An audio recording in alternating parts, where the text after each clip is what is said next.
мына Оштун областной больницасында карашпайт экен. Аяка жөнөтүп, бияка жөнөтүш.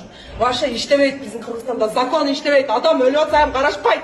Ушундай экен Кыргызстандын больницалары. Карашпайт вообще, турушат. Областной больницага вообще келип больницага жатпагыла.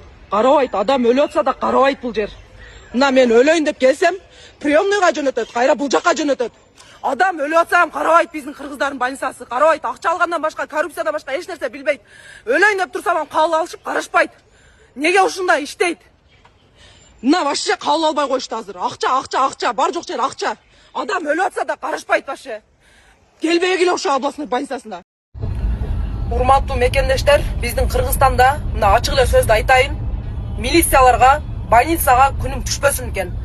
Больницага кирдим азыр. Областной больницасына кирдим. Приемныйга жөнөтөт. Приемныйына барсаң 50 сом деп туруп, о жерден кайра бир баягында поликлиникасына жөнөтөт. Поликлиникасына барсаң нервологко дейт. Нервологуна барсаң хирургияга жөнөтөт. Эки жака жөнөтүп, башым ишип, көзүм ишип атса дагы мына көрсөтүп турсам да карашпайт.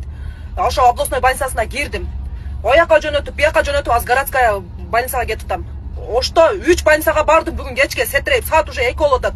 Неге мына барып эле карып, мына компенсация сайып акчасын берет элем, ошо акчабы? Акчасын берет элем. Канча десе берет элем ошо акчасынчы. Милицияларына заявление жасасаң, же милицияларына неме кылбайт.